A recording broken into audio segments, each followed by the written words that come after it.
Good morning, everybody, and welcome to Penn Vicarage on this lovely sunny Monday morning. Great to see you. Hope you've had a lovely weekend, and thank you for joining us for our Bible reflection for today as we continue our adventure through the remarkable book of Isaiah. And friends, today we are in chapter 35. So without further ado, Isaiah chapter 35. And by the way, this is an absolute beauty. You'll love this. Isaiah chapter 35. The wilderness and the dry land shall be glad. The desert shall rejoice and blossom. Like the crocus, it shall blossom abundantly, and rejoice with joy and singing. The glory of Lebanon shall be given to it, the majesty of Carmel and Sharon. They shall see the glory of the Lord, the majesty of our God. Strengthen the weak hands, make firm the feeble knees. Say to those who have a fearful heart, be strong, do not fear. Here is your God, he will come with vengeance. With terrible recompense, he will come and save you. Then the eyes of the blind shall be opened, and the ears of the deaf unstopped. Then shall the lame leap like a deer, and the tongue of the speechless sing for joy. For waters shall break forth in the wilderness, and streams in the desert. The burning sand shall become a pool, and the thirsty ground springs of water. The haunt of jackals shall become a swamp, the grass shall become reeds and rushes. A highway shall be there, it shall be called the Holy Way. The unclean shall not travel on it, but it shall be God's for God's people. No traveller, not even fool, shall go astray. No lion shall be there, nor shall any ravenous beast come upon it. They shall not be found there, but the redeemed shall walk there. And the ransomed of the Lord shall return, and come to Zion with singing. Everlasting joy shall be upon their heads. They shall obtain joy and gladness, and sorrow and sighing shall flee away. This is the word of the Lord. Thanks be to God. For devotees of Handel's Messiah, you've probably got bits of that singing in your ears. Well, I mean, it's just a lovely, lovely chapter. I mean, it's a real purple passage, and it's a very important passage. I'm going to explain to you about it this morning. The first thing about this passage is if you were watching on Friday, is the contrast between chapter 34 and chapter 35. There's a massive contrast. Often, the trouble with Bible books, if we take them a chapter at a time, sometimes you don't remember what happened in the chapter before. Last week's chapter 34, was that difficult passage when God's judgment on the Edomites, and basically the land was going to be demolished, and the land was going to become like sulfur and burnt pits and that sort of stuff. Land shall become a burning pitch. Night shall day, it shall not be quenched. Its smoke shall go up forever. From generation to generation it shall go to waste. No one shall pass through forever and ever, and so on and so on and so on. That's verse 10 of chapter 34. So then you've got God's judgment, if you like, and you've got and them coming out badly out of it. And you've got like parched ground and drought and dryness and barrenness and so on. Here in chapter 35, you have the complete opposite.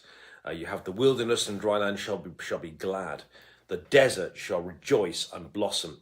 The crocus shall blossom abundantly and rejoice with joy and singing. The glory of Lebanon, the majesty of Sharon, and they shall see the glory of the Lord. So the contrast between the judgments on nations who had opposed God in chapter 34 and chapter 35, you have rejoicing and fruitfulness and water and springs and life and so on on God's people. So the contrast between the barrenness and the judgment in chapter 34, the massive contrast to the joy, the glory of the Lord, as I say, the fruitfulness, the water, the springs, and the life that you see in chapter 35. So do a contrast between chapter 34 and chapter 35, and you'll see what the God is doing something new and very, very exciting. You've now got flowers in the desert, and you've got beautiful things, which is fantastic.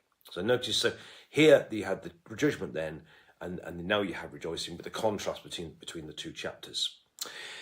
Then that's the first couple of verses. Then in verse 3 and 4, you have the kind of encouragement that this brings, that this good news that's going to come, great things are going to come. You can use this as an encouragement, as a way of encouraging others. So strengthen the weak hands, make firm the feeble knees. Those who have a fearful heart, be strong, do not fear. Here is your God. He will come and save you. So this great day that is to come, you can look forward to a great encouragement. And I think sometimes, I want to say this sometimes, because the Christian life can be tough sometimes, and life in church, for churches, can be tough as well.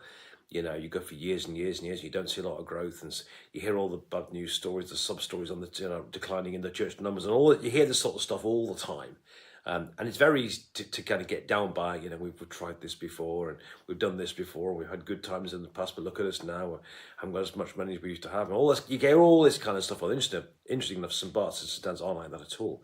But actually, you hear all these kind of stories.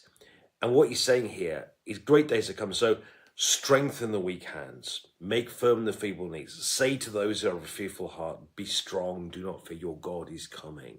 So we can take encouragement from the fact that however big our problems are, God is greater, that God will win through in the end, that better times will come. So be strong even when it's hard, because God's going to do something new. So there's this promise there of springs in the desert and life and glory and so on. And because that is to come, he's saying to the people, you can tell people, be strong, a great day is to come. And then go on the rest of the chapter, you really have God's people's return. Now, 587 BC, which is a few years after Isaiah, the people were taken into ignominious exile in Babylon. Sennacherib didn't quite manage it in 701 because God headed them off when they got to Jerusalem. But in 587 BC, the Babylonians came. It was completely different, and they were taken away. And this time they did go into exile, and it was an awful time for them. If you want to know how bad it is, read Psalms like Psalm 137, which is a song of bitterness, really, all about how hard it is for them being taken into exile. And yet here we have this promise of a way home. A highway shall be there, that should be called the Holy Way, for God's people. And because after they're taken into exile, they've learned their lesson, if you like. They've received the punishment for what they deserved. They've been purified. They can come back, and therefore the ransomed of the Lord shall return and come to Zion with singing. Everlasting joy shall be upon their heads. So they get taken into exile for a few years, and this is the promise of a way home. Because they've been, if you like, they've had their sins being dealt with, therefore the ransomed of the Lord shall return and come to Zion with singing. So this is the promise here that after the exile that happened under the Babylonians, there will be a way back, and it's going to be glorious. It's going to be fantastic, and God's going to do great things. So here we have a contrast between the judgment of the last chapter and desolation of the last chapter with the glory of the new one. You can have the fact that this is chapter 35. Then you've got the encouragement that this can be to people who are tired and weak and fearful. They can take encouragement that God is going to do something new. Then the rest of the chapter you have God's way back, God's encouragement. God's going to create a highway for which people can come back to Zion, and they'll come back with joy and singing. But they will be remiss of me to say that this is a very important chapter for the New Testament as well. Because it does say in verse 5, he says, "Then the eyes of the blind shall be opened, the ears of the deaf unstopped. Then shall the lame leap like a deer, and the tongue of the speechless sing for joy." Now it's interesting, isn't it? Because later on we're thinking about Jesus in the New Testament and the miracles that Jesus did. And he didn't just do these miracles as some kind of show off or something. Actually, these miracles all meant something. And what were the miracles Jesus did? He healed a blind man. He healed a deaf person. He healed a speechless person. He healed a lame person. And in fact, in Matthew chapter 11, verse 3, John the Baptist, who at this point has been jailed, I always think he has a bit of a crisis of faith. And he said to Jesus, "Are you the one who is to come, or are we to wait for another?" And Jesus answered them, John the Baptist's envoys, "Go and tell John what you hear and see. The blind receive their sight, the lame walk, the lepers are cleansed, the deaf hear, the dead are raised, and the poor have the good news brought to them." Okay, what do we have in chapter 35? "Then the eyes of the blind shall be opened, the ears of the deaf unstopped. The lame shall leap like a deer, and the tongue of the speechless sing for joy."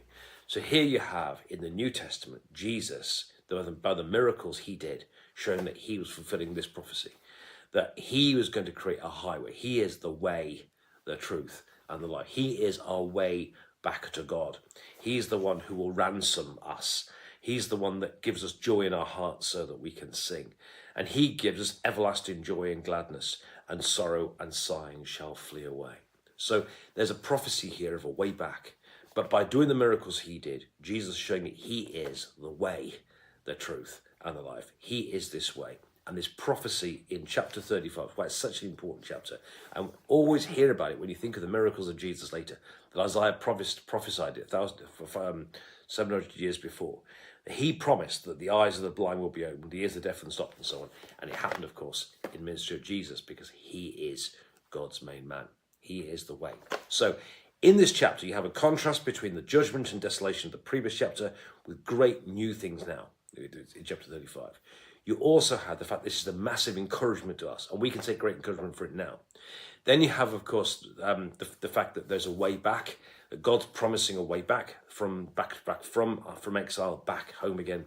But then finally you have this thing about the miracles, that the eyes of the blind be opened and so on, which are looking forward to the days of Jesus, that he is our way back to God. He is the way to the holy city, the true Zion, the true Jerusalem, which is in heaven with God. Friends, I hope that makes sense. Have a lovely day. Enjoy your Monday. Have